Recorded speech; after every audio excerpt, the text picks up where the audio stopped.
saya Alma Vera dengan NIM 2019-210003. Di sini saya akan mempresentasikan mengenai rangkuman dari hasil diskusi tiap minggu dari kelompok 1. Nah, jadi yang pertama dari bab 1 yaitu Multinational Corporation.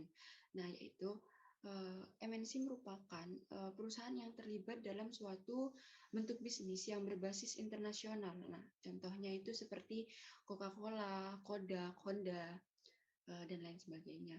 Nah, dan tujuan MNC ini yaitu memaksimalkan nilai perusahaan.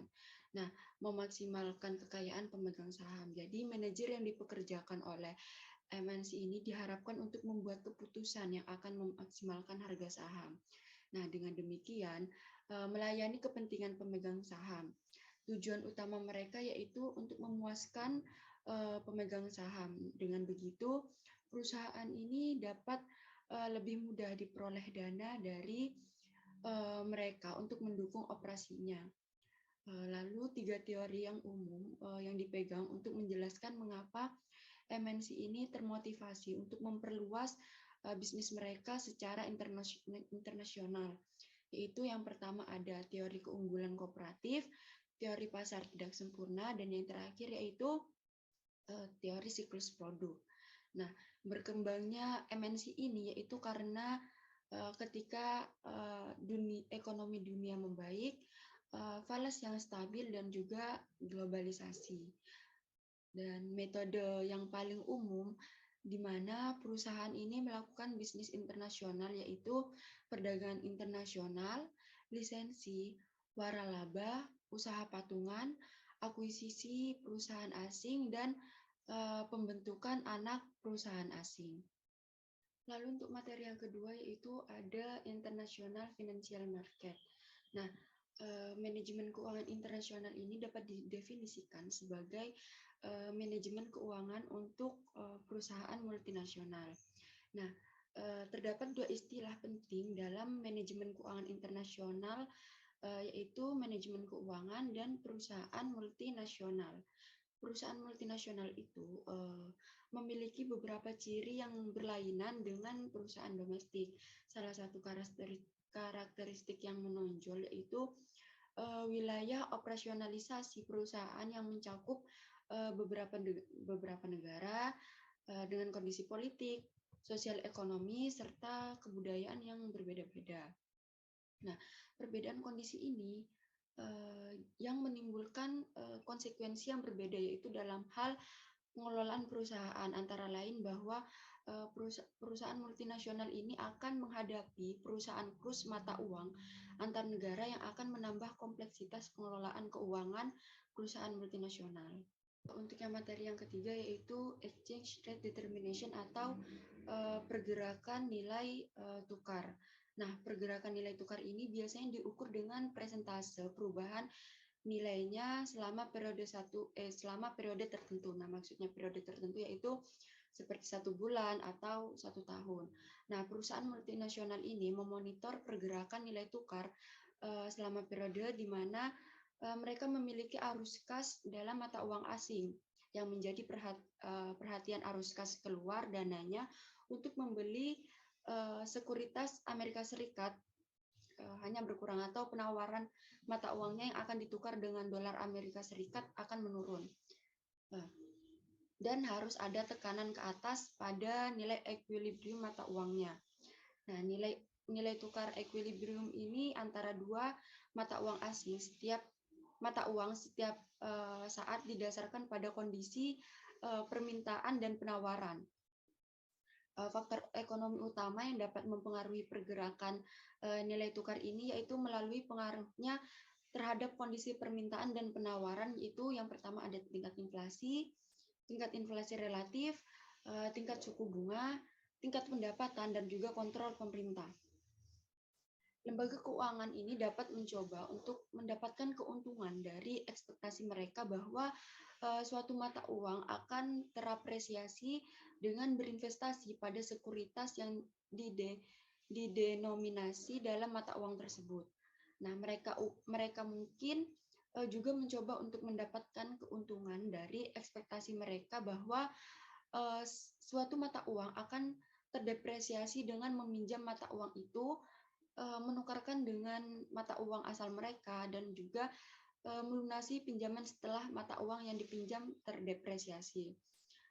Itu saja penjelasan dari saya, kurang lebihnya mohon maaf. Wassalamualaikum warahmatullahi wabarakatuh. Terima kasih. Assalamualaikum warahmatullahi wabarakatuh.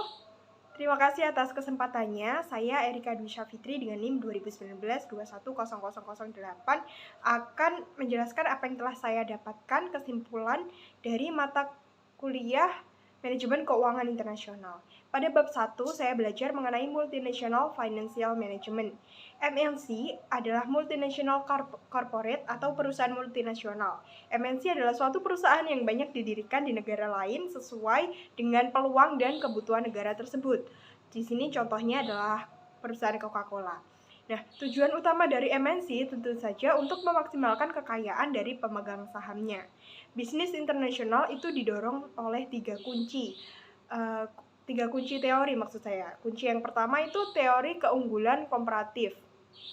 Di sini teori ini menyarankan bahwa setiap negara itu harus menggunakan keunggulan komparatifnya sebagai keuntungan untuk berspesialisasi dalam bidang produksinya dan mengandalkan negara lain untuk memenuhi kebutuhan tersebut. Lalu yang kedua adalah teori pasar tidak sempurna, menunjukkan bahwa pasar tidak sempurna membuat faktor-faktor produksi tidak bergerak, yang mendorong negara-negara lain untuk berspesialisasi berdasarkan sumber daya yang mereka miliki. Lalu teori yang ketiga adalah teori siklus, di mana di sini produk menunjukkan bahwa setelah perusahaan didirikan di negara asalnya, mereka biasanya memperluas spesialisasinya ke produk produksi di luar negeri. Nah, metode paling umum yang digunakan perusahaan untuk bisnis internasional adalah perdagangan internasional, perizinan, waralaba, usaha patungan, akuisisi asing perusahaan, dan pembentukan anak perusahaan asing. Nah, MNC akan untung ketika arus kas masuk dari negara asing itu meningkat. Sebaliknya, MNC juga akan mengalami kerugian ketika arus kas masuk dari negara asing itu menurun atau permintaannya juga menurun. Lalu, bab 2 saya belajar mengenai International Financial Market. Nah, pasar valuta asing itu memungkinkan mata uang menjadi dipertukarkan untuk memfasilitasi perdagangan internasional atau transaksi keuangan internasional. Nah, biasanya bank komersial itu berperan aktif untuk perantara keuangan di pasar ini. Terdapat pasar keuangan internasional, pasar kredit internasional, pasar obligasi internasional, dan juga pasar saham internasional. Biasanya pasar uang internasional itu terdiri dari beberapa bank besar yang menerima simpanan dan memberikan pinjaman jangka pendek dalam berbagai mata uang. Lalu pasar kredit internasional itu terdiri dari bank komersial yang sama dan yang melayani internasional berkaitan dengan pasar uang internasional. Lalu pasar obligasi internasional memfasilitasi transfer kredit jangka panjang internasional sehingga memungkinkan pemerintah dan perusahaan besar untuk meminjam dana dari berbagai negara. Transaksi pasar obligasi internasional itu difasilitasi oleh sindikasi bank investi multinasional yang membantu menempatkan obligasi. Lalu pasar saham internasional memungkinkan perusahaan untuk memperoleh pembiayaan ekuitas dari luar negeri. Lalu di bab yang ketiga yaitu berkaitan dengan exchange rate determination, yaitu membahas mengenai pergerakan nilai tukar. Nah, biasanya pergerakan nilai tukar itu diukur dengan persentase perubahan nilainya selama periode tertentu, seperti 1 bulan ataupun 1 tahun. Nah, perusahaan multinasional itu memantau dengan cermat pergerakan nilai tukar selama periode di mana mereka memiliki arus kas dalam mata uang asing yang bersangkutan. Nilai tukar atau nilai tukar equilibrium atau keseimbangan nilai tukar antara dua mata uang setiap saat didasarkan pada permintaan dan penawaran yang kondisional seperti itu. Nah, perubahan permintaan mata uang atau penawaran mata uang itu berkaitan atau berpengaruh terhadap keseimbangan mata uang.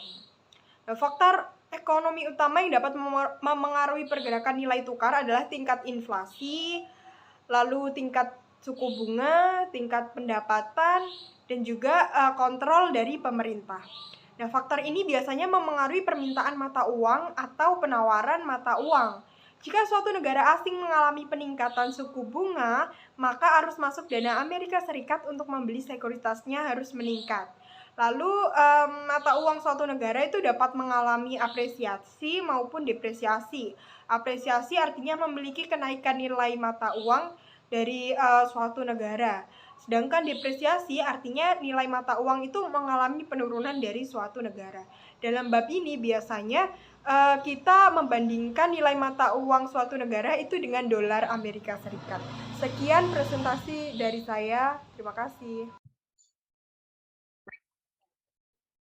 Assalamualaikum warahmatullahi wabarakatuh. Sebelumnya terima kasih atas kesempatannya. Saya Dewi Magfira dengan 009.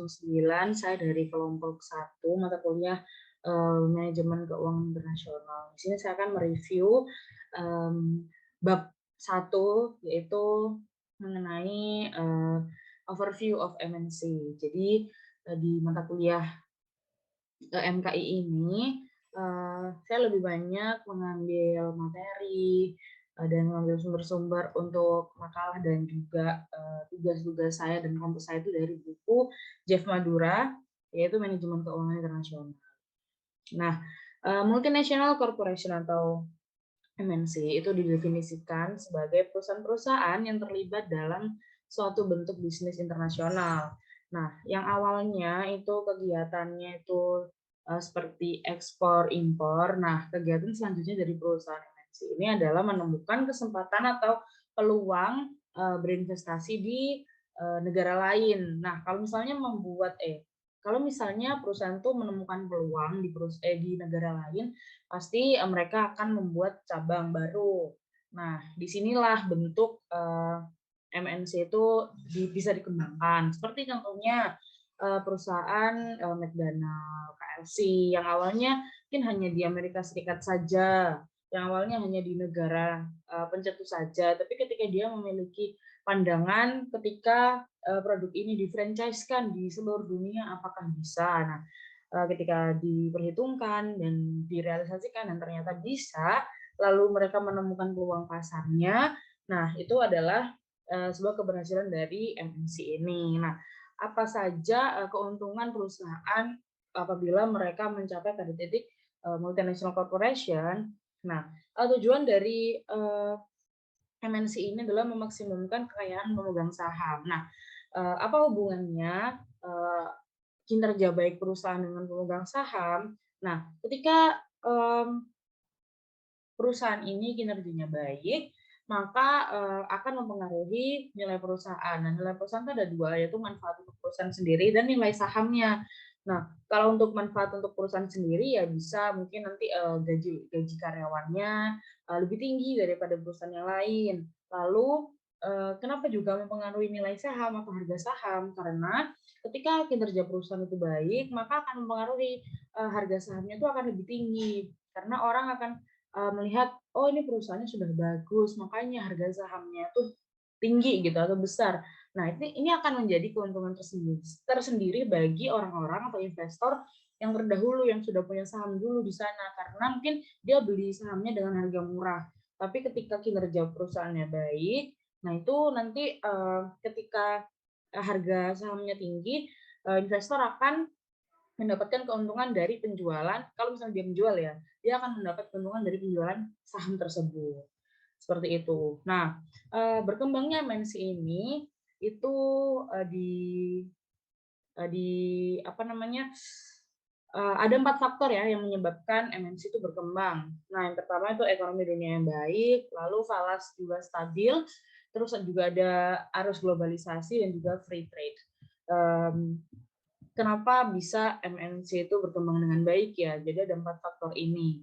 Ada ekonomi dunia yang baik, lalu falas stabil. Nah, bayangkan saja mungkin ketika dulu ada perang dunia 1, perang dunia 2 itu kan falas nggak stabil ya.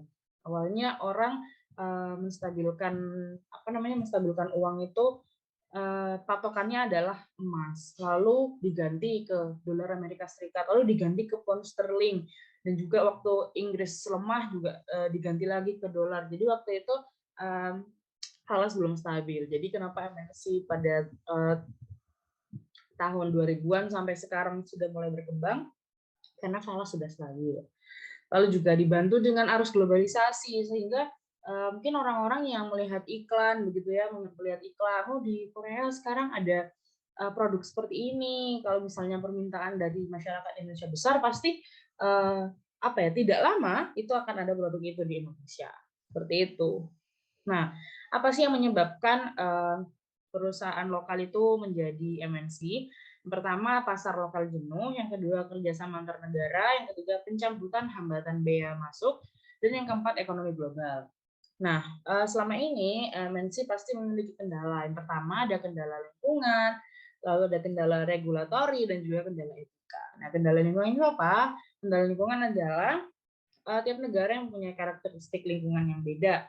Nah, jadi kan orang itu kalau sebuah perusahaan kalau misalnya mau bikin pabrik itu kan harus ada izin-izinnya ya, seperti izin ke pemerintah, izin ke masyarakat, nanti limbahnya itu berupa apa saja gitu kan. Bisa aja ketika dia meminta izin ke masyarakat, masyarakat tidak memperbolehkan karena nanti limbahnya akan diperkirakan akan mencemari lingkungan sekitar seperti itu. Jadi maka dari itu penting sekali bagi perusahaan untuk mempertimbangkan limbah-limbah apa saja yang dihasilkan nanti dan perizinannya. Lalu yang kedua adalah kendala regulatori seperti peraturan, pajak, falas dan sebagainya. Jadi perusahaan harus tertib pajak ya, jangan sampai memasukkan produknya secara ilegal. Yang ketiga, kendala etika, yaitu terkadang etika di sebuah negara itu berbeda jika diterapkan di negara lain. Contohnya ketika kita menerapkan ramah terhadap sesama, tapi itu akan berbanding terbalik ketika kita berkunjung ke Jepang atau ke Korea, yang mana masyarakat di sana itu sangat menghindari berkomunikasi dengan orang asing. Menurut mereka, berkomunikasi dengan orang asing itu adalah sebuah ancaman untuk diri mereka sendiri sih, karena di sana diajarkan untuk jangan sembarangan berbicara dengan orang asing, karena kalau nggak gitu nanti bisa saja mengarah ke hal-hal yang tidak diinginkan, seperti nanti bisa diculik dan sebagainya. Lalu teori-teori mengenai bisnis internasional itu ada 3, ada teori keunggulan komparatif, teori pasar tidak sempurna, dan teori siklus produksi. Teori keunggulan komparatif adalah teori yang menyatakan bahwa masing-masing negara memiliki keunggulan untuk berspesialisasi dalam produk-produk yang bisa dibuat dengan biaya yang efisien. Nah, adanya spesialisasi tiap negara itu membuat perusahaan-perusahaan itu harus menyesuaikan ya, karena terkadang permintaan masyarakat di Jepang dan di India itu berbeda misalnya. Oh, orang Jepang itu lebih suka kalau misal motornya seperti ini. Orang India lebih suka kalau motornya seperti ini. Itu apa ya? Harus ada riset pasar terlebih dahulu karena itu akan menjadi kekuatan produk perusahaan. Nah, teori pasar selanjutnya adalah teori pasar tidak sempurna. Nah, karena adanya biaya dari transfer tenaga kerja dan sumber daya lain bagi tujuan produksi, perusahaan mungkin berupaya menggunakan faktor-faktor produk luar negeri yang lebih murah dibanding lokal. Jadi misalnya perusahaan itu apa ya, dalam memasok sumber daya manusianya ataupun memasok kebutuhan-kebutuhan seperti bahan baku ya, misalnya di perusahaan asing di Indonesia misalnya. Nah, karena dia mungkin merasa kalau misalnya saya pakai SDM di Indonesia nanti akan mahal atau lebih murah kalau misalnya saya pakai SDM sendiri misalnya. Menurut mereka seperti itu. Ya, itu ya pilihan mereka ya. Kadang ada perusahaan yang seperti itu, tapi juga kadang ada perusahaan yang merasa bahwasanya SDM di negara misalnya perusahaan Jepang lalu membangun cabang di Indonesia. Nah, dia merasa kalau misalnya saya pakai SDM orang Indonesia tuh nanti gajinya lebih murah. Itu dia merasa seperti itu. Jadi dia akan menggunakan SDM orang Indonesia. Lalu juga bahan bakunya misalnya, oh ini nggak ada di Indonesia, adanya cuma di Jepang, ya dia mendatangkan bahan baku dari Jepang. Gitu. Jadi namanya perusahaan itu kadang ada plus minusnya ya kalau mendirikan perusahaan cabang di luar negeri. Nah, yang ketiga adalah teori siklus produksi. Teori yang menyatakan bahwa sebuah perusahaan awalnya berusaha memanfaatkan dirinya dalam pasar lokal, kemudian berekspansi ke pasar luar negeri sebagai reaksi terhadap permintaan asing terhadap produknya. Jadi namanya perusahaan multinational corporate ya, itu tidak langsung kayak besar gitu, tidak langsung mereka punya cabang di mana-mana. Mereka tuh pasti punya prosesnya. Misalnya awalnya perusahaan kecil, lalu ternyata produknya disukai. Akhirnya mereka jadi perusahaan yang merajai pasar lokal gitu. Nah, karena mungkin pasar asing juga tertarik dengan produknya, dia akhirnya mendirikan perusahaan cabang di negara lain, yang artinya perusahaan ini nantinya akan menjadi perusahaan multinational corporate gitu. Nah, metode-metode bisnis internasional itu ada 6. Yang pertama perdagangan internasional, yang kedua licensing atau lisensi, yang ketiga ada franchising atau waralaba, yang keempat ada usaha patungan atau joint venture, yang kelima ada akuisisi perusahaan yang ada, dan yang keenam adalah pembentukan anak perusahaan di luar negeri. Nah, perdagangan internasional itu adalah pendekatan yang relatif konservatif yang bisa digunakan oleh perusahaan untuk memasuki pasar luar negeri. Biasanya kegiatan ini itu seperti ekspor impor begitu ya. Lalu kedua adalah lisensi. Nah, lisensi ini adalah suatu kesepakatan di mana perusahaan lokal di sebuah negara memproduksi barang-barang sesuai spesifikasi dari perusahaan pemberi lisensi. Yang ketiga, franchising.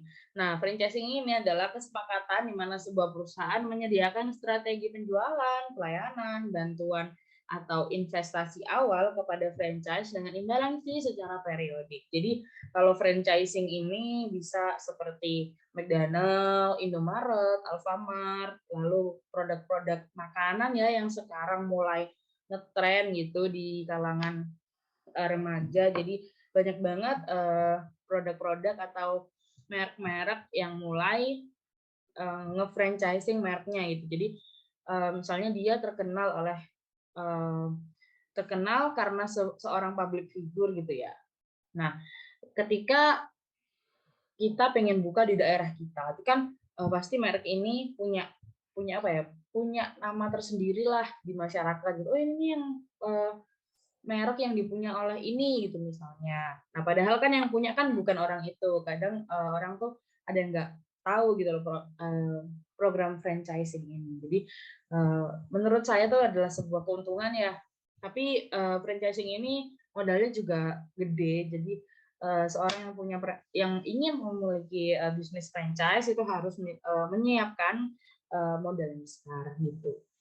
Lalu yang keempat adalah joint venture. Nah, kalau joint venture adalah usaha antara dua perusahaan atau lebih yang saling berbagi tanggung jawab dan laba. Seperti itu. Itu adalah video untuk bab 1, yaitu mengenai overview of MNC.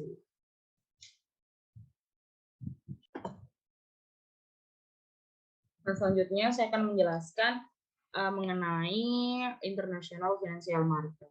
Yang pertama adalah mengenai sejarah valuta asing. Nah, jadi pada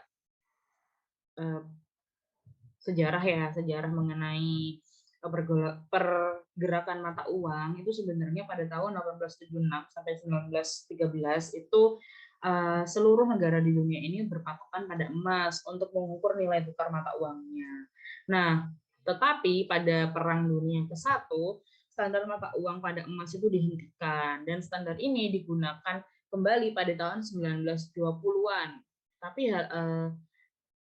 pemantauan itu tidak berlangsung lama karena kemudian perbankan Amerika Serikat dan Eropa mengalami keterpurukan sehingga mata uang internasional pada tahun 1930 berpatokan pada pound sterling maupun dolar Amerika Serikat. Namun itu pun juga tidak bertahan lama dikarenakan mata uang itu selalu berubah ya, tidak konsisten atau tidak stabil.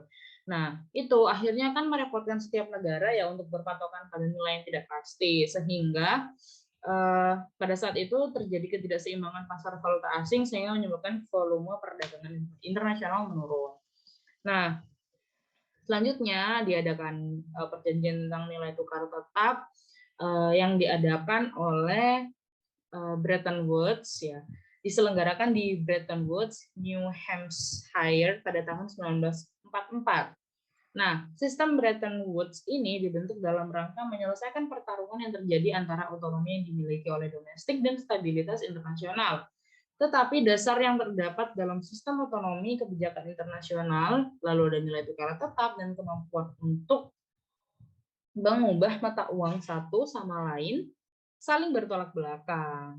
Nah, tujuan diadakannya sistem Bretton Woods ini adalah untuk mendorong pengurangan tarif dan hambatan lain dalam perdagangan internasional dan menciptakan kerangka ekonomi global untuk meminimalisir konflik ekonomi yang terjadi di antara negara-negara. Nah, salah satu bagiannya adalah mencegah terjadinya Perang Dunia II pada saat itu. Nah, seperti itu. Lalu, selanjutnya diadakannya juga sistem nilai tukar mengambang. Yang ini sampai saat ini masih digunakan oleh Indonesia ya, yaitu sistem di mana sistem nilai tukar ini penawaran permintaan di pasar falasnya itu menentukan harga mata uang suatu negara. Jadi kalau Indonesia ini melepas bebas gitu ya, melepas bebas nilai mata uangnya, misalnya harga pasar sekian ya udah berarti langsung rupiah sekian begitu. Nah, selanjutnya adalah transaksi valuta asing. Nah, transaksi falas ini adalah layanan transaksi jual beli valuta asing untuk memenuhi kebutuhan Anda dalam melakukan pembayaran dalam mata uang asing maupun kalau misalnya mau lindung nilai atau hedging gitu ya terhadap kewajiban atau kekayaan nasabah. Seperti itu. Nah, ini ada atribut bank penyedia valuta asing yang penting ya, yang penting bagi nasabah, apalagi seperti multinational corporate yang membutuhkan valuta asing. Yang pertama adalah daya saing kutipan, yang kedua adalah hubungan khusus dengan bank, yang ketiga kecepatan eksekusi, yang keempat nasihat tentang kondisi pasar saat ini, dan juga yang kelima saran para malah. Selanjutnya adalah kutipan valuta asing. Nah, kutipan valuta asing ini diperdagangkan secara luas dan bahkan untuk banyak mata uang yang tidak diperdagangkan secara luas di internet. Contohnya seperti melakukan pencarian online untuk nilai tukar euro dolar atau nilai tukar lainnya untuk melihat seberapa mudah nilai tukar informasi dapat diakses secara online. Seperti itu. Nah, di sini ada kutipan langsung dengan kutipan tidak langsung pada pertukaran kutipan satu titik dalam waktu. Tarif untuk mata uang biasanya mencerminkan harga permintaan untuk transaksi besar. Nah, kutipan itu melaporkan nilai mata uang asing dalam dolar. Seperti itu. Nah, kalau misalnya saya ngetik kurs euro dolar gitu ya ke browser web saya, nah itu hasilnya akan menjadi 1 euro itu berapa dolar gitu. Apakah 1 euro itu misalnya 12.000 dolar gitu. Yang menyebabkan apa ya? Yang apa itu sebenarnya itu akan mempengaruhi gitu, akan mempengaruhi kalau misalnya di internet itu kira-kira yang dicari masyarakat itu sebenarnya apa, seperti itu. Selanjutnya adalah nilai tukar langsung dengan tidak langsung dari waktu ke waktu. Nah, antara nilai tukar langsung dan tidak langsung, jika nilai tukar langsung suatu mata uang meningkat dari waktu ke waktu, maka nilai tukar tidak langsungnya, nilai tukar harus menurun dari waktu ke waktu dan sebaliknya. Nah, sumber kutipan nilai tukar itu biasanya di media Yahoo, lalu juga di internet seperti Google gitu ya. Lalu nilai tukar lintas itu adalah sebagian besar tabel kutipan nilai tukar mengungkapkan arus relatif terhadap dolar Amerika Serikat, tetapi dalam beberapa kasus perusahaan akan khawatir dengan nilai tukar antara dua mata uang non-dolar. Sebagai contoh, anggaplah bahwa sebuah perusahaan Amerika Serikat itu sedang mengalami perdagangan dengan Kanada dan Meksiko. Lalu mereka memiliki persediaan dolar Kanada yang besar, tetapi sekarang dibutuhkan peso Meksiko untuk membeli barang-barang Meksiko. Perusahaan ingin menggunakan dolar Kanada untuk mendapatkan peso, jadi perlu mengetahui nilai peso. Meski peso Meksiko relatif terhadap Kanada dolar itu berapa gitu. Nilai tukar silang itu mencerminkan jumlah satu nama mata uang asing per unit mata uang asing lainnya. Lalu juga ada kontrak derivatif di pasar valuta asing. Jadi kontrak ini tuh ada beberapa kontrak ya, ada kontrak penerusan, kontrak berjangka mata uang, dan kontrak opsi mata uang. Lalu pada pasar uang internasional ini adalah kuncinya ya, kuncinya pada bab ini. Jadi setiap negara itu pasti memiliki pasar yang dimana unit surplusnya itu dapat mentransfer dana ke unit defisit. Jadi lembaga keuangan seperti bank itu menerima simpanan jangka pendek dari unit surplus dan mengarahkan dana tersebut ke unit defisit. Pasar uang internasional ini dikembangkan untuk mengakomodasi kebutuhan MNC. Banyak MNC yang meminjam dana jangka pendek dalam mata uang yang berbeda untuk digunakan sebagai alat pembayaran impor dalam mata uang tersebut. Kalau misalnya ekspor juga bisa sih. Oh, enggak sih impor ya. Kalau impor kan kita harus membayar ke perusahaan terkait. Seperti itu. Nah, selanjutnya ada resiko efek pasar uang internasional. Jadi MNC dan instansi pemerintah itu menerbitkan surat utang dengan jatuh tempo jangka pendek yang kurang dari 1 tahun di pasar uang internasional. Lalu instrumen ini disebut sebagai instrumen surat berharga pasar uang internasional. Secara umum, sekuritas pasar uang internasional dianggap sangat aman, terutama jika dinilai tinggi oleh lembaga pemerintah. Lalu investor juga tidak perlu khawatir mengenai uang emiten yang memburuk saat jatuh tempo karena sekuritas memiliki jatuh tempo setahun atau kurang. Tapi beberapa sekuritas pasar uang internasional mengalami default sehingga investor di pasar ini perlu mempertimbangkan kemungkinan risiko kredit atau default dari sekuritas yang diterbitkan. Nah, sekuritas pasar uang internasional juga terkena risiko nilai tukar ketika mata uang denominasi sekuritas berbeda dari mata uang negara investor. Selanjutnya adalah pasar kredit internasional. Jadi selain ada pasar lokal gitu ya, pasar kredit lokal itu juga ada pasar kredit internasional. Kadang perusahaan MNC ini karena sudah punya cabang di beberapa negara, mereka juga memperoleh dana pinjaman itu dari lembaga lokal maupun lembaga internasional. Seperti kalau misalnya negara kan juga kalau punya utang gitu ya, itu kan bisa pinjam ke Bank Dunia gitu ya, itu kan yang menjamin dananya sebuah negara kalau misalnya lagi kekurangan seperti itu. Lalu juga ada pasar obligasi internasional. Jadi misalnya obligasi yang diterbitkan oleh peminjam asing ke negara tempat obligasi ditempatkan dikenal dengan sebagai obligasi asing. Misalnya sebuah perusahaan di Amerika Serikat dapat menerbitkan obligasi dalam mata uang yen Jepang yang dijual kepada investor di Jepang. Nah, dalam beberapa kasus perusahaan dapat menerbitkan berbagai obligasi di beberapa negara. Mata uang yang mendenominasikan setiap jenis obligasi ditentukan oleh negara tempat obligasi tersebut dijual. Lalu obligasi asing dalam kasus ini kadang-kadang disebut dengan obligasi paralel. Selanjutnya adalah ada pasar Eurobond. Pasar Eurobond sendiri itu adalah merupakan obligasi yang dijual di negara selain negara yang mata uangnya digunakan untuk mendenominasikan obligasi tersebut. Istilah Eurobond ini bisa menyesatkan karena terdapat awalan euro yang mengacu pada pembiayaan eksternal bukan ke Eropa atau mata uang yang disebut euro. Jadi euro itu bukan maksudnya kita bertransaksi dengan mata uang euro gitu ya, bukan. Tapi euro itu mengacu pada pembiayaan eksternal seperti itu. Contohnya ketika ini pasar obligasi itu ini sebentar ya. Ada juga potensi kebingungan karena beberapa pelaku pasar keuangan menggunakan istilah Eurobonds ketika menjelaskan obligasi yang diterbitkan di Eropa dalam denominasi euro. Kemudian Eurobonds telah menjadi populer sebagai sarana untuk menarik dana karena mereka dapat menghindari persyaratan pendaftaran dan menghindari beberapa persyaratan pengungkapan. Dengan demikian, obligasi ini dapat diterbitkan dengan cepat dan dengan biaya yang rendah. Lalu Eurobonds ditanggung oleh sindikasi bank investasi multinasional dan dapat ditempatkan secara bersamaan di banyak negara.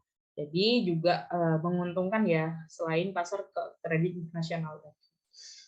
Selanjutnya adalah perkembangan pasar obligasi. Lalu di bab ini juga menjelaskan resiko-resiko obligasi internasional, ada resiko suku bunga, resiko nilai tukar, resiko likuiditas, resiko kredit. Yang mana jadi setiap pemberi produk, kan kalau ini produknya misalnya obligasi internasional ya. Setiap perusahaan mungkin yang menerbitkan obligasi itu harus menjelaskan resiko-resikonya. Jadi jangan sampai kita percaya kepada produk, misalnya apalagi produknya produk internasional ya, itu dipegang oleh perusahaan lain juga misalnya. Kita kan menginvestasikan uang kita berupa obligasi gitu ya. Nah, jangan sampai kita juga tidak melek pada resiko-resiko yang ada gitu, seperti resiko suku bunga. Lalu resiko nilai tukar. Kalau misalnya di suku bunganya itu nanti suku bunganya mengalami penurunan ya.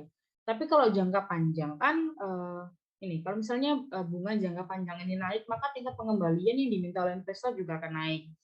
Oleh karena itu valuasi obligasi menurun. Maka dari itu investor yang berinvestasi pada obligasi ini harus jeli dalam memproyeksikan atau melihat tren pergerakan suku bunga sehingga obligasi yang dibeli itu dapat menjadi investasi yang optimal. Gitu. Lalu kalau resiko nilai tukar ya. Jadi misalnya obligasi itu misalnya nilai tukarnya saya beli obligasi yang diterbitkan oleh Amerika Serikat. Saya beli dalam mata uang dolar. Lalu ternyata dolar melemah. Nah, itu kan akan mempengaruhi nilai tukar ya. Lalu ada resiko likuiditas. Jadi kalau obligasi itu juga tidak semudah produk-produk lain. Jadi harus ada pembeli yang membeli obligasi dulu. Jadi misalnya kita mau jual nih, itu nggak langsung kayak ada orang beli. Gitu. Jadi kita harus tahu kapan kira-kira orang tuh melihat bahwasanya produk obligasi dari perusahaan yang saya invest sekarang itu menarik masyarakat. Nah, kalau misalnya lagi trennya bagus, pasarnya lagi bagus, dijual. Seperti itu. Nah, selanjutnya adalah resiko kredit. Nah, resiko kredit ini merupakan sebuah resiko kerugian yang menyebabkan ketidakmampuan dari debitur atas kewajiban pembayaran utangnya, baik itu utang pokok maupun bunganya, ataupun keduanya, itu bisa berpotensi gagal bayar. Di mana pembayaran bunga atau pokok kepada investor dapat ditangguhkan baik untuk sementara waktu atau permanen. Selanjutnya ada pasar saham internasional, penerbitan saham di pasar asing, jadi MNC juga bisa ya menerbitkan saham begitu. Lalu juga ada penerbitan saham asing di beberapa negara juga. Nah, selanjutnya bagaimana tata kelola bervariasi di antara pasar saham. Jadi ada faktor-faktor ya yang mempengaruhi variasi di pasar saham. Yang utama ada hak pemegang saham di beberapa negara itu lebih banyak. Ya, maksudnya hak yang ada itu kan lebih banyak ya. Dan itu harus disesuaikan. Jangan sampai kita punya investor dari beberapa negara, tapi kita tidak mendengar tidak mendengar suara mereka gitu. Seharusnya mereka punya hak sebagai hak sekian, kita tidak mendengarkan, kan tidak boleh. Lalu juga ada perlindungan hukum karena investornya dari beberapa negara, jadi harus ada perlindungan hukum untuk mereka. Lalu ada penegakan pemerintah, jadi suatu negara itu mungkin memiliki undang-undang untuk melindungi pemegang saham. Seperti itu. Lalu ada hukum akuntansi dan juga dampak karakteristik tata kelola yang mana pasar saham yang memungkinkan lebih banyak hak suara bagi pemegang saham. Jadi lebih banyak perlindungan hukum, lebih banyak penegak hukum dan persyaratan akuntansi yang lebih ketat menarik lebih banyak investor yang akan bergabung. Seperti itu. Nah, jadi saya berbicara mengenai bagaimana pasar internasional, lalu ada pasar obligasi, pasar saham, itu kan bisa dikendalikan ya, bisa ketika perusahaan itu punya modal, punya akses yang cepat itu bisa menerbitkan saham ataupun obligasi secara internasional. Nah, tapi pasar keuangan internasional juga memiliki krisis. Jadi krisisnya itu awalnya terjadi pada krisis keuangan sebuah negara, yang mana pasti kan setiap negara itu punya investor ya.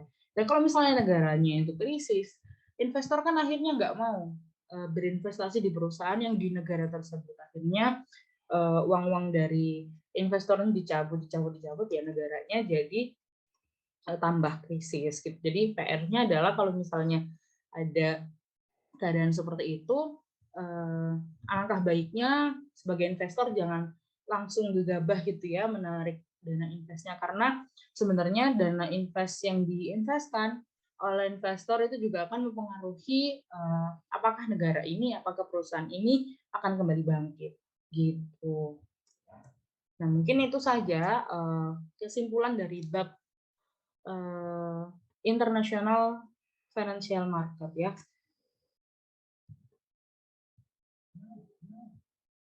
Mohon maaf ya, betul. Untuk materi international financial market. Itu saja yang bisa saya sampaikan. Apabila ada salah kata dan perbuatan, mohon maaf sebesar-besarnya. Assalamualaikum warahmatullahi wabarakatuh. Nah, selanjutnya ini adalah saya akan menjelaskan bab pada minggu kedua, yaitu exchange rate determination. Perlu diketahui ya, untuk bab ini itu lebih fokus kepada pergerakan nilai tukar, lalu ada keseimbangan nilai tukar, faktor-faktor yang mempengaruhi nilai tukar, pergerakan nilai tukar silang, dan memanfaatkan pertukaran yang diharapkan pergerakan nilai. Nah, jadi pada bab ini itu akan saya jelaskan bagaimana nilai tukar itu bisa berpatok pada dolar ya. Jadi dulu itu ada perang dunia ya yang menyebabkan banyak sekali negara-negara itu terhempas kemiskinan. Tapi ada dua negara yang kuat gitu, yaitu Inggris dan Amerika Serikat, yang mana mereka berdua memiliki dua mata uang yang berbeda. Satunya dolar Amerika, satunya pound sterling. Sehingga dulu itu sempat ada beberapa waktu falas itu mengikuti arus dolar. Tapi ketika Amerika tidak stabil ya ekonominya, jadi beralih ke pound sterling. Nah, selanjutnya ada juga masa pound sterling juga mengalami ketidakstabilan sehingga beralih lagi ke dolar seperti itu. Dulu sampai ada waktu di mana tidak ada patokan gitu ya, falas tidak ada patokan kemana-mana sampai ada diadakan patokan lagi itu pada tahun 1981 kalau saya tidak salah ya. Itu ada pokoknya setelah ini Perang Dunia Kedua itu baru diadakan lagi patokan untuk nilai falas seperti itu. Nah, selanjutnya karena falas itu sudah memiliki nilai patokan dan dipatoknya itu kepada dolar ya kebanyakan, karena ini Amerika itu mulai menguasai ekonomi di dunia.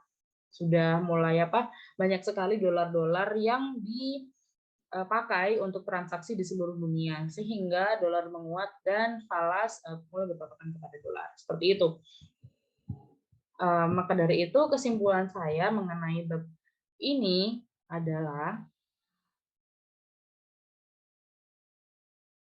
pergerakan nilai tukar itu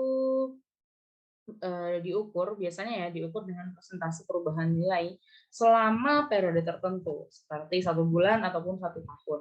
Nah, perusahaan multinasional juga memonitor pergerakan nilai tukar selama periode di mana mereka memiliki arus kas dalam mata uang asing yang menjadi perhatian arus kas keluar dananya untuk membeli sekuritas Amerika Serikat sehingga harus berkurang yang akan ditukar dengan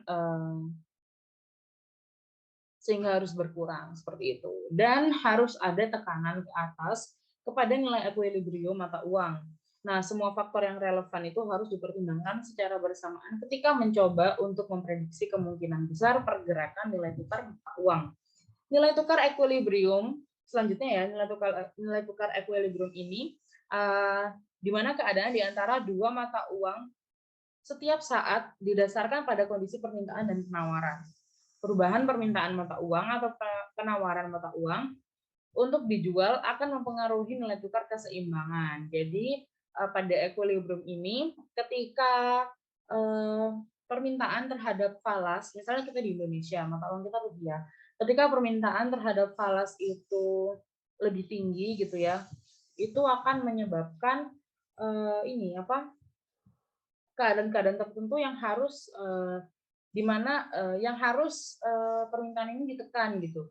Jadi kalau misal permintaannya besar, tapi ternyata supply-nya sedikit, supply-nya tidak sesuai dengan permintaan yang diminta oleh masyarakat gitu ya, maka permintaan itu harus ditekan dengan beberapa cara, misalnya harga dolar ditinggikan sehingga nanti permintaan terhadap dolar itu menurun gitu. Nah, seperti itu contohnya. Lalu arus perdagangan dan keuangan internasional itu misalnya ada yang berbeda gitu ya, ada di setiap pasangan negara. Misalnya kondisi penawaran dan permintaan yang unik untuk mata uang kedua negara yang kemudian mempengaruhi keseimbangan nilai tukar silang antara mata uang mereka. Nah, pergerakan nilai tukar antara dua mata uang non-dolar dapat disimpulkan dari pergerakan mata uang tersebut terhadap dolar. Lalu, faktor ekonomi utama yang dapat mempengaruhi pergerakan nilai tukar melalui pengaruhnya terhadap kondisi permintaan dan penawaran adalah tingkat inflasi relatif. Lalu ada tingkat suku bunga, tingkat pendapatan, dan kontrol pemerintah. Ketika faktor-faktor ini menyebabkan perubahan dalam perdagangan internasional atau arus kas keuangan, mereka mempengaruhi permintaan mata uang atau penawaran mata uang untuk dijual. Lalu oleh karena itu kurs equilibrium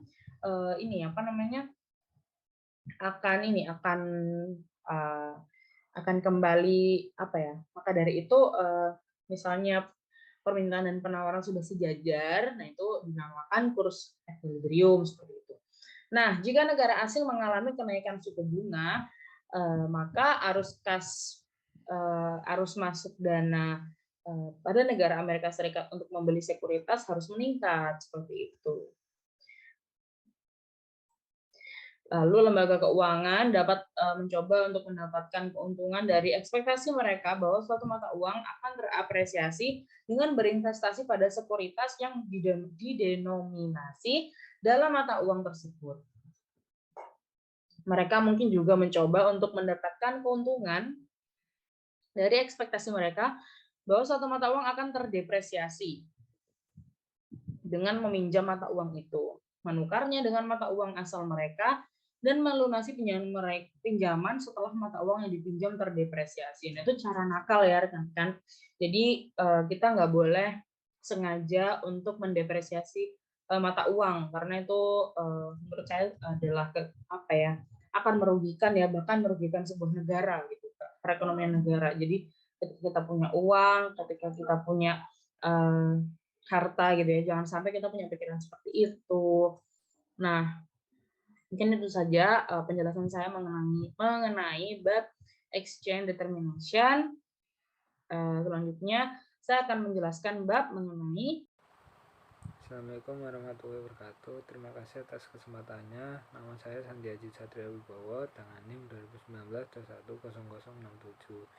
Baik, di sini saya akan mengulas materi dari minggu sebelumnya, yaitu mengenai exchange rate determination, yaitu mengukur pergerakan nilai tukar, yakni pergerakan nilai tukar mempengaruhi nilai MNC karena dapat mempengaruhi jumlah arus kas yang diterima dari mengekspor produk atau jasa atau dari anak perusahaan.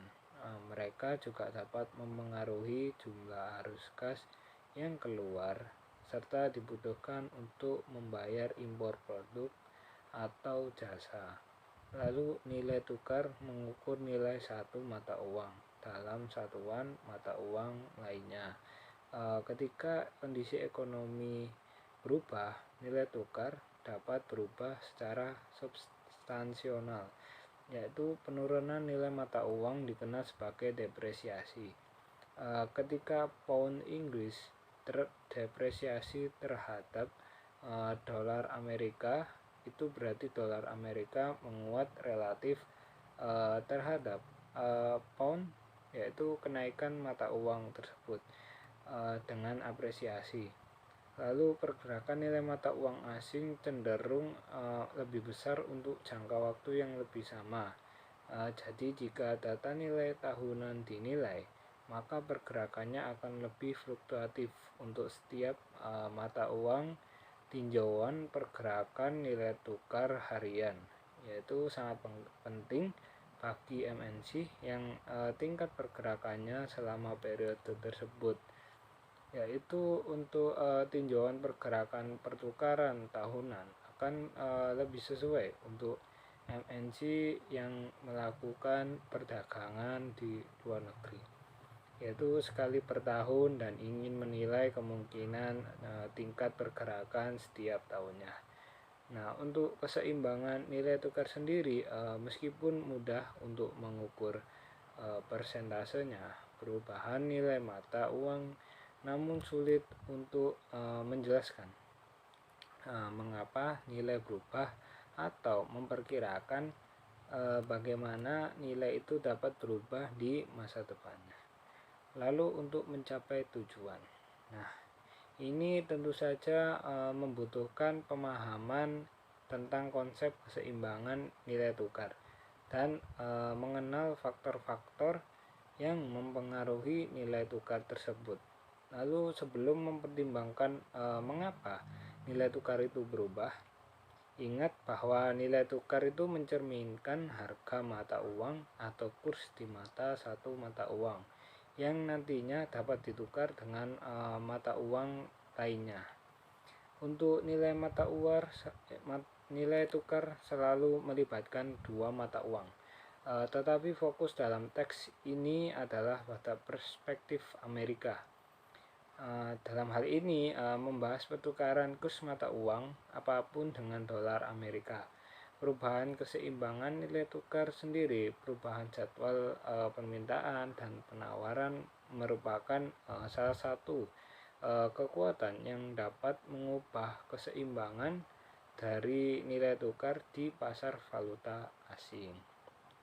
Nah, sebelum mempertimbangkan faktor mana yang dapat memicu perubahan jadwal permintaan dan penawaran dari mata uang, penting untuk memahami logika bagaimana perubahan tersebut mempengaruhi nilai tukar equilibrium. Nah, yaitu terdapat 4 faktor yang menyebabkan perubahan keseimbangan dari nilai tukar. Di antaranya ada peningkatan jadwal, lalu ada penurunan jadwal permintaan, lalu kenaikan jadwal penawaran, dan penurunan jadwal pasokan. Lalu terdapat juga faktor-faktor yang mempengaruhi nilai tukar.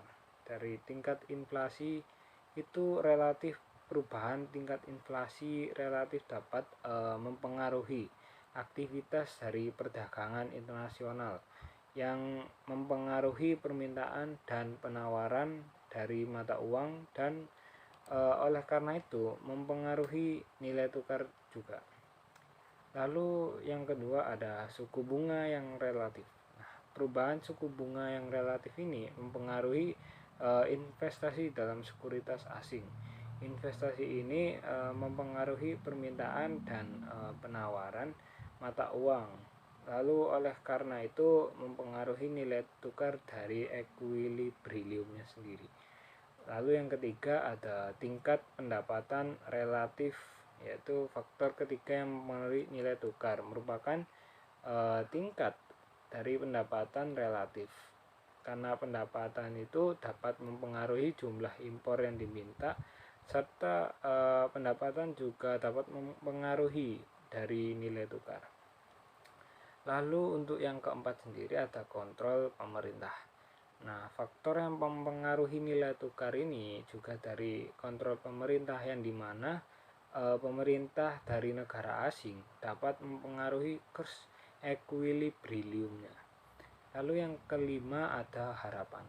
Nah, dari harapan sendiri terdapat faktor yang mempengaruhi nilai tukar yang merupakan ekspektasi pasar tentang nilai tukar di masa depan.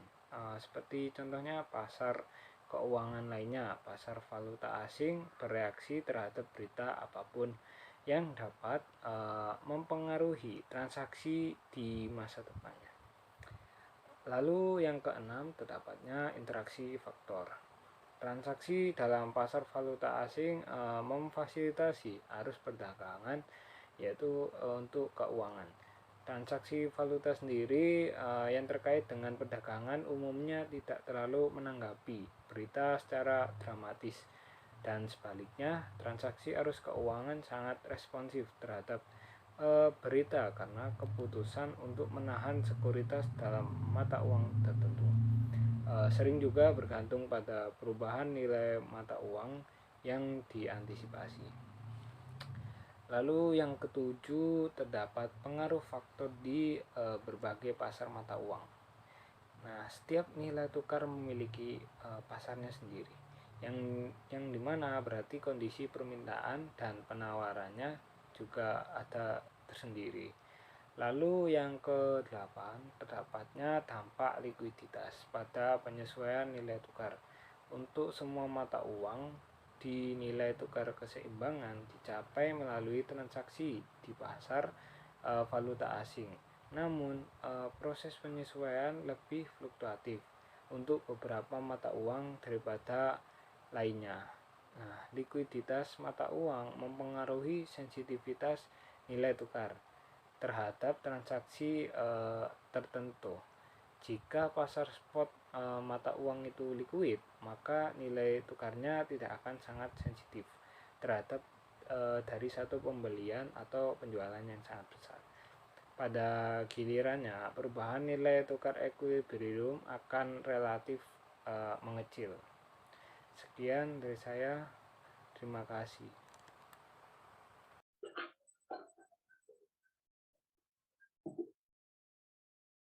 Assalamualaikum warahmatullahi wabarakatuh. Terima kasih atas kesempatannya. Perkenalkan, nama saya Duratul Makia dengan NIM 120.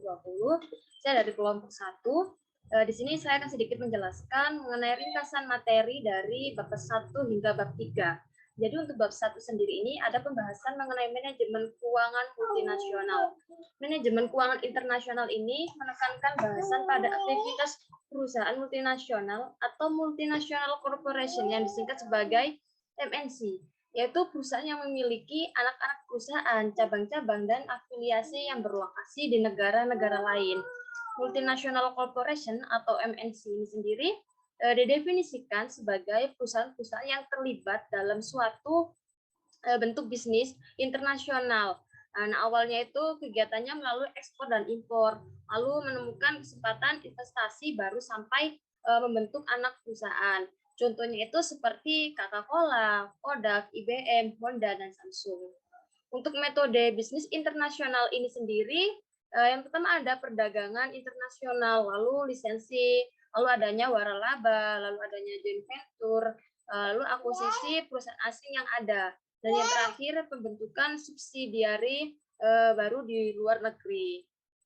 Lalu untuk pembahasan yang kedua, bab kedua ini ada pasar keuangan internasional. Untuk pasar keuangan internasional ini merupakan pertemuan antara pembeli dan penjual yang subjeknya itu adalah antar negara yang bersangkutan untuk memperdagangkan produk keuangan dalam berbagai cara, termasuk penggunaan bursa efek. Nah, secara langsung antara penjual dan pembeli. Untuk jenis-jenis pasar keuangan internasional ini, salah satunya ada pasar falas atau pasar valuta asing. Pasar valuta asing ini pasar yang menyediakan sarana fisik dan institusional untuk melakukan perdagangan valuta asing, lalu menentukan nilai tukar dan menerapkan manajemen valuta asing. Untuk pasar ini berfungsi memastikan bahwa dana akan ditransfer secara efisien dari pihak yang dimiliki kelebihan dan dana penabung pada pihak yang membutuhkan pinjaman. Lalu untuk yang bab ketiga, penetapan nilai tukar. Untuk pergerakan nilai tukar ini mempengaruhi nilai MNC karena dapat mempengaruhi jumlah arus kas yang diterima dari mengekspor produk atau jasa dari anak perusahaan. Untuk pergerakan nilai mata uang sendiri ini cenderung lebih besar untuk jangka waktu yang lebih lama. Jadi jika data nilai tahunan ini dinilai, pergerakannya itu akan lebih fluktuatif untuk setiap mata uang. Meskipun mudah untuk mengukur persentase perubahan nilai mata uang. Namun sulit juga untuk menjelaskan mengapa sih nilai ini berubah atau memperkirakan bagaimana nilai itu dapat berubah di masa depan. Untuk mencapai tujuan ini tentu saja dibutuhkan tentang konsep keseimbangan nilai tukar dan mengenal faktor-faktor yang mempengaruhi nilai tukar. Sekian penjelasan dari saya. Terima kasih.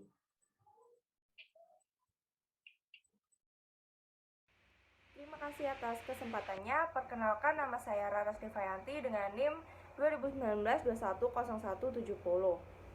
Jadi di sini saya akan menjelaskan mengenai materi-materi yang telah kami pelajari di minggu pertama sampai minggu ketiga. Pertama saya akan menjelaskan materi yang di minggu pertama. Jadi di minggu pertama kami itu belajar mengenai apa itu multinational corporate atau MNC. Nah, jadi MNC itu didefinisikan sebagai perusahaan-perusahaan yang terlibat dalam suatu bentuk bisnis internasional. Nah, mereka itu awalnya melakukan kegiatan ekspor-impor, kemudian menemukan kesempatan investasi baru sampai membentuk anak perusahaan. Kemudian tujuan dari MNC yaitu memaksimumkan kekayaan pemegang saham. Nah, perkembangan MNC itu disebabkan karena adanya ekonomi dunia yang baik, falas yang stabil, globalisasi, dan juga free trade. Kemudian penyebab perusahaan lokal menjadi MNC itu karena adanya pasar lokal jenuh, kerjasama antar negara, pencabutan hambatan bea masuk, dan juga ekonomi global. Nah, kendala MNC itu ada 3 kendala, yaitu kendala lingkungan, kendala regulatory, kemudian kendala etika. Nah, kemudian ada teori-teori bisnis internasional, yaitu ada teori keunggulan komparatif, yaitu teori yang menyatakan bahwa masing-masing negara itu memiliki keunggulan yang berspesialisasi dalam produk-produk yang bisa dibuat dengan biaya yang efisien. Kemudian teori pasar tidak sempurna itu karena adanya biaya dari transfer tenaga kerja dan sumber daya lainnya bagi tujuan produksi, perusahaan mungkin berupaya menggunakan faktor-faktor produk luar negeri yang lebih mudah dan murah dibanding produk lokal. Kemudian ada teori siklus produksi, yaitu teori yang menyatakan bahwa sebuah perusahaan awalnya berusaha memanfaatkan dirinya dalam pasar lokal, kemudian berekspansi ke pasar luar negeri sebagai reaksi terhadap permintaan asing terhadap produknya. Kemudian ada metode bisnis internasional, yaitu ada perdagangan internasional, lisensi, franchising, dan juga joint venture. Kemudian saya akan menjelaskan mengenai materi minggu kedua. Nah, di minggu kedua kami belajar mengenai pasar keuangan internasional. Jadi pasar keuangan internasional itu ada pasar valuta asing, itu memungkinkan pertukaran mata uang untuk memfasilitasi perdagangan internasional atau transaksi keuangan. Bank komersial berfungsi sebagai perantara keuangan di pasar ini. Mereka siap menukar mata uang untuk pengiriman segera di pasar spot. Nah, kemarin pada materi valuta asing dijelaskan mengenai standar emas, perjanjian tentang nilai tukar tetap, dan juga sistem nilai tukar mengambang. Kemudian pasar uang internasional itu terdiri dari beberapa bank besar yang menerima simpanan dan memberikan pinjaman jangka pendek dalam berbagai mata uang. Nah, pasar ini itu digunakan terutama oleh pemerintah dan juga perusahaan besar. Nah, lingkungan keunggulan internasional itu lingkungan keuangan internasional itu ada rekening bank dalam dominasi dolar di Eropa dan Asia, kemudian suku bunga pasar uang antar mata uang, kemudian resiko pasar uang internasional. Nah, pasar kredit internasional itu terdiri dari bank komersial yang sama yang melayani pasar uang internasional. Bank-bank ini itu mengubah sebagian simpanan yang diterima menjadi pinjaman untuk jangka menengah kepada pemerintah dan perusahaan besar. Nah, simpanan sindikasi pasar kredit itu adalah sindikasi bank yang dapat diatur di mana setiap bank itu berpartisipasi dalam pemberian pinjaman. Nah, selanjutnya ada pasar obligasi internasional, itu memfasilitasi international transfer nasional kredit jangka panjang sehingga memungkinkan pemerintah dan perusahaan besar untuk meminjam dana dari berbagai negara. Transaksi pasar obligasi internasional difasilitasi oleh sindikasi bank investasi multinasional yang membantu menempatkan obligasi tersebut. Nah, risiko obligasi internasional itu ada risiko suku bunga, risiko nilai tukar, risiko likuiditas, risiko kredit. Dan yang terakhir itu pasar saham internasional itu memungkinkan perusahaan memperoleh pembiayaan ekuitas di luar negeri. Dengan demikian, pasar ini itu membantu MNC membiayai ekspansi internasional mereka. Selanjutnya, saya akan menjelaskan materi di minggu ketiga. Jadi, pergerakan nilai tukar itu biasanya diukur dengan presentase perubahan nilainya selama periode tertentu. Seperti 1 bulan atau 1 tahun. Perusahaan multinasional memonitoring pergerakan nilai tukar selama periode di mana mereka memiliki arus kas dalam mata uang asing yang menjadi perhatian. Arus kas keluar dananya untuk membeli sekuritas Amerika Serikat harus berkurang penawaran mata uangnya yang akan ditukar dengan dolar Amerika Serikat menurun dan harus ditekan dan harus ada tekanan ke atas pada nilai ekuilibrium mata uangnya. Kemudian mata uang ekuilibrium itu antara dua mata uang setiap saat didasarkan pada kondisi permintaan dan penawaran. Perubahan permintaan mata uang atau penawaran mata uang untuk dijual akan mempengaruhi nilai tukar keseimbangan. Kemudian ada faktor-faktor dari yang mempengaruhi nilai tukar, yaitu ada tingkat inflasi relatif, kemudian suku bunga relatif, ada tingkat pendapatan relatif, ada kontrol pemerintah, ada harapan atau ekspektasi pasar, kemudian ada interaksi faktor, pengaruh faktor di berbagai pasar mata uang. Selanjutnya, arus perdagangan dan keuangan internasional yang berbeda di antara setiap pasangan negara. Itu aliran ini mendikti kondisi penawaran dan permintaan yang unik-unik untuk mata uang negaranya, yang kemudian mempengaruhi keseimbangan nilai tukar silang antara mata uang mereka. Pergerakan nilai tukar antara dua mata uang non-dolar dapat disimpulkan dari pergerakan mata uang tersebut terhadap dolar. Nah, selanjutnya faktor ekonomi utama yang dapat mempengaruhi pergerakan nilai tukar melalui pengaruhnya terhadap kondisi permintaan dan penawaran adalah tingkat inflasi relatif. Nah, tingkat suku bunga, tingkat pendapatan, dan kontrol pemerintah. Ketika faktor-faktor ini menyebabkan perubahan dalam perdagangan internasional atau arus kas keuangan, mereka mempengaruhi mata uang atau penawaran mata uang untuk dijual, dan oleh karena itu kurs equilibrium. Jika negara asing mengalami kenaikan suku bunga atau relatif terhadap suku bunga Amerika Serikat, maka arus masuk dana Amerika Serikat untuk membeli sekuritasnya harus meningkat, atau permintaan Amerika Serikat untuk mata uang itu meningkat. Nah, selanjutnya lembaga keuangan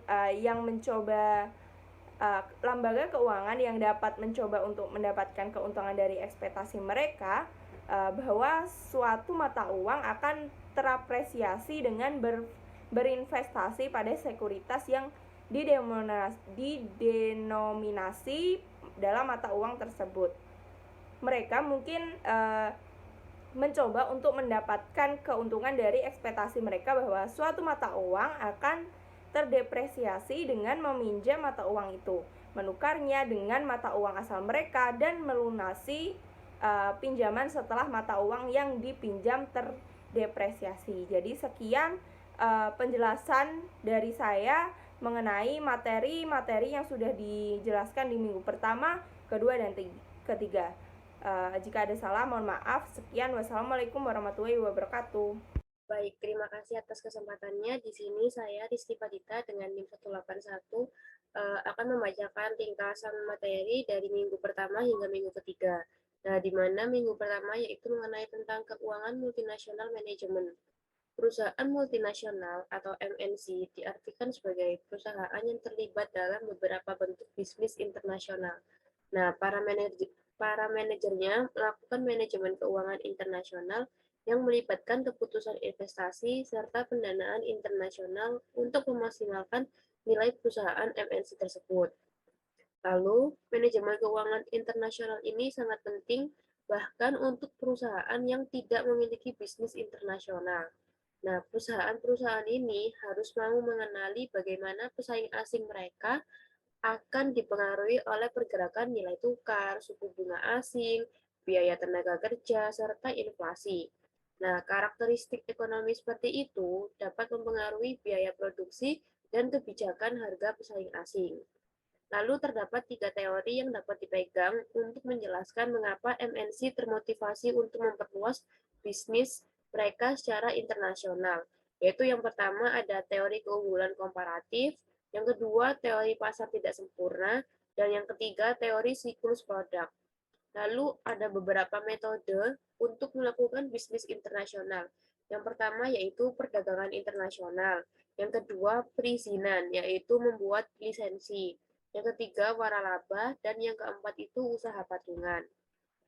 Lalu materi minggu kedua yaitu mengenai pasar keuangan internasional. Nah, di sini sejarah valuta asing itu terdiri dari 3 fase, yaitu ada fase standar emas, perjanjian tentang nilai tukar tetap, dan sistem nilai tukar mengambang. Lalu selanjutnya mengenai pasar obligasi internasional, di mana pasar ini memfasilitasi aliran dana antara peminjam yang membutuhkan dana dalam jangka waktu yang panjang dan investor yang bersedia memasuk dana tersebut.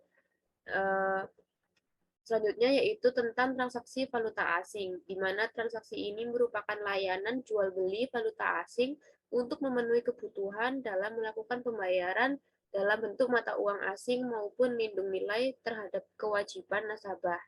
Nah, selanjutnya kontrak derivatif di pasar falas.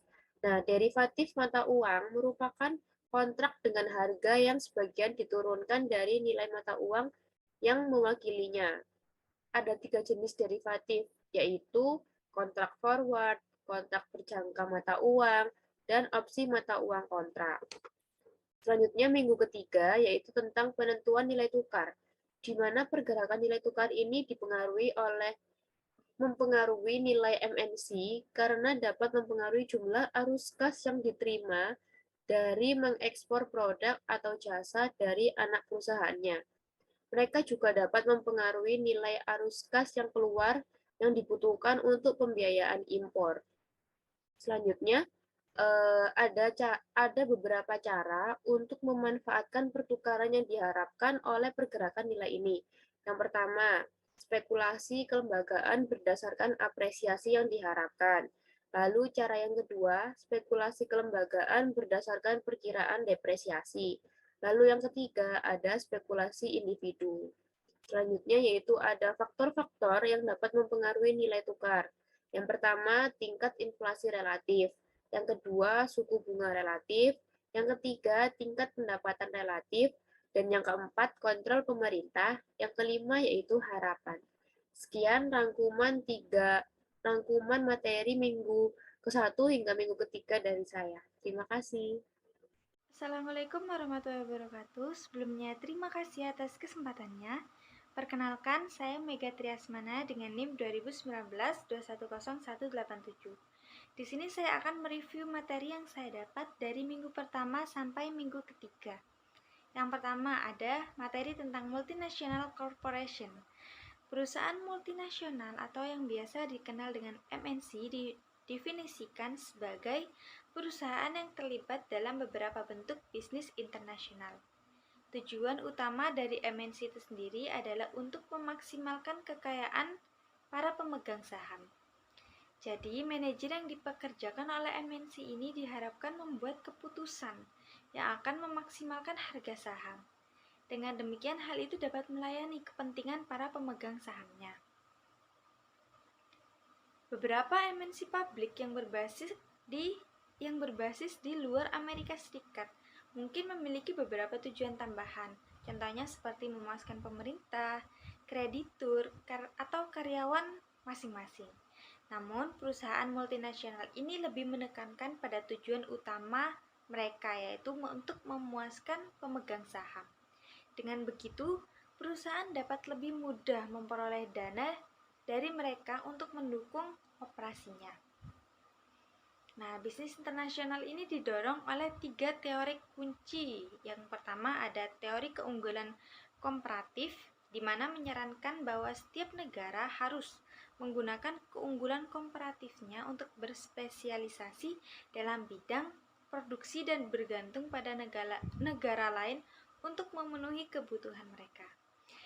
Yang kedua ada teori pasar tidak sempurna, di mana teori pasar ini menunjukkan bahwa pasar yang tidak sempurna membuat faktor-faktor produksi tidak bergerak, yang mendorong negara-negara untuk berspesialisasi berdasarkan sumber daya yang mereka miliki. Dan yang terakhir ada teori siklus produk yang menunjukkan bahwa setelah perusahaan didirikan di negara asal, mereka umumnya memperluas spesialisasi produk di luar negeri. Nah, materi pada minggu selanjutnya adalah pasar keuangan internasional. Pasar uang internasional terdiri dari beberapa bank besar yang menerima simpanan dan memberikan pinjaman jangka pendek dalam berbagai mata uang. Pasar ini digunakan terutama oleh pemerintah dan perusahaan-perusahaan besar. Selanjutnya ada pasar valuta asing yang memungkinkan pertukaran mata uang untuk memfasilitasi perdagangan internasional atau transaksi keuangan. Jadi, bank komersial berfungsi sebagai perantara keuangan di pasar ini. Mereka siap menukar mata uang untuk pengiriman segera di pasar spot. Selain itu, mereka juga bersedia untuk menegosiasikan kontrak berjangka dengan perusahaan multinasional yang ingin membeli atau menjual mata uang di masa depan. Selanjutnya ada pasar kredit internasional yang terdiri dari bank komersial yang sama yang melayani pasar uang internasional.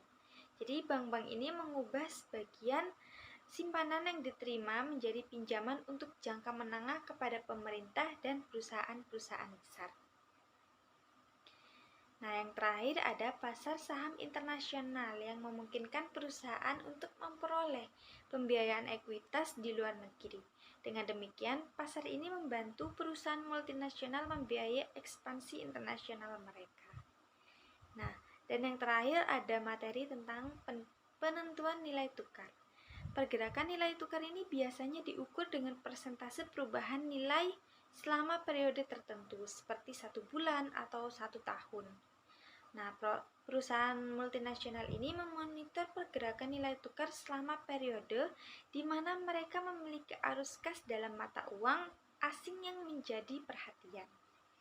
Faktor ekonomi utama yang dapat mempengaruhi pergerakan nilai tukar ini melalui pengaruhnya terhadap kondisi permintaan dan penawaran adalah inflasi relatif, tingkat suku bunga, tingkat pendapatan, dan kontrol pemerintah.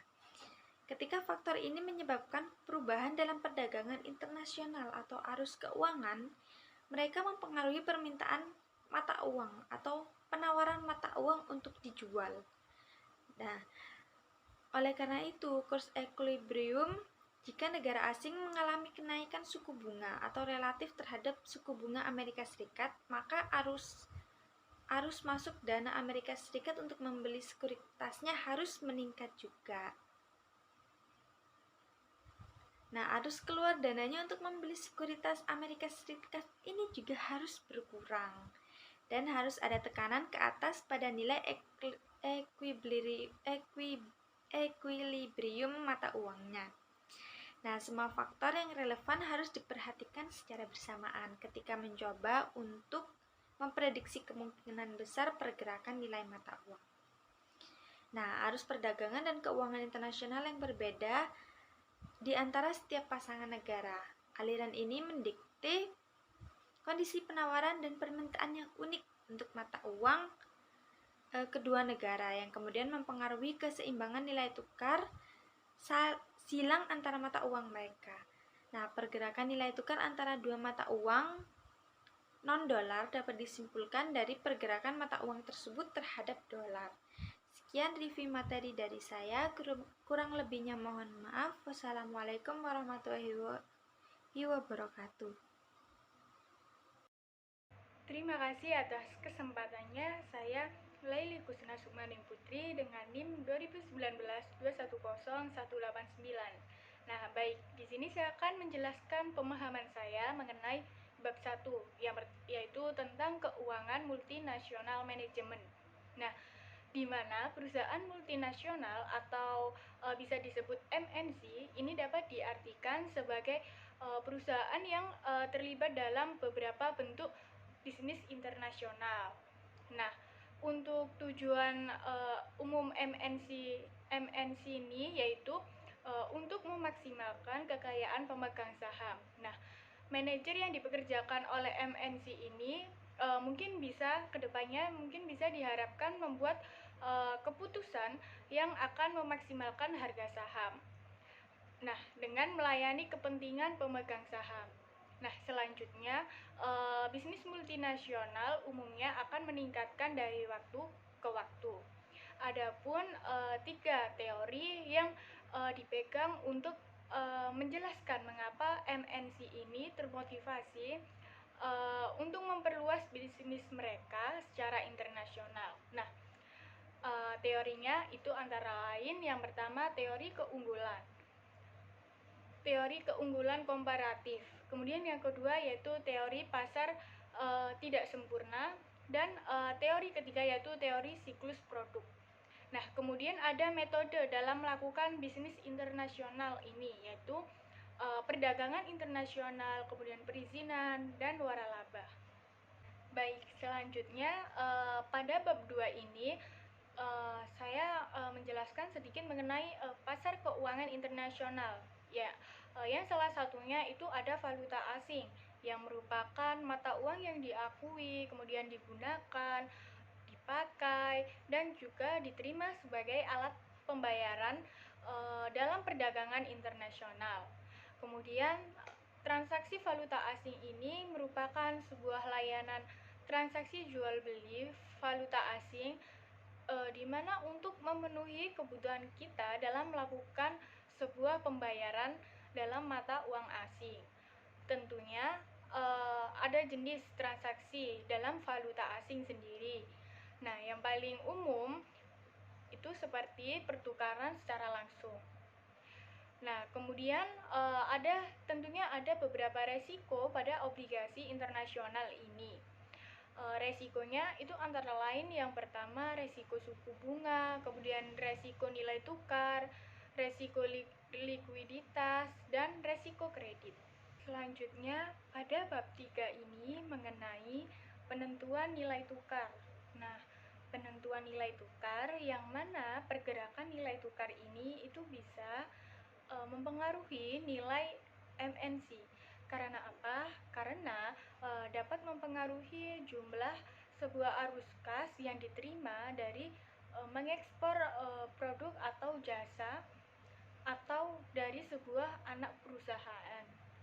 Nah, mereka juga bisa mempengaruhi jumlah arus kas yang keluar yang dibutuhkan untuk membayar sebuah impor produk atau jasa. Nah, selain itu tentunya ada faktor. Nah, faktor ini ada 4 faktor yang dapat menyebabkan perubahan keseimbangan nilai tukar. Nah, 4 faktor ini diantaranya yaitu adalah peningkatan jadwal permintaan. Kemudian untuk faktor yang kedua yaitu penurunan jadwal permintaan. Nah, untuk faktor yang ketiga yaitu kenaikan jadwal penawaran. Dan untuk faktor yang keempat yaitu penurunan jadwal pasokan. Nah, untuk selanjutnya juga ada faktor-faktor yang ini tuh bisa mempengaruhi nilai tukar tentunya. Nah, diantaranya yaitu ada tingkat inflasi relatif. Ini merupakan faktor yang mempengaruhi nilai tukar. Kemudian ada faktor tingkat pendapatan relatif.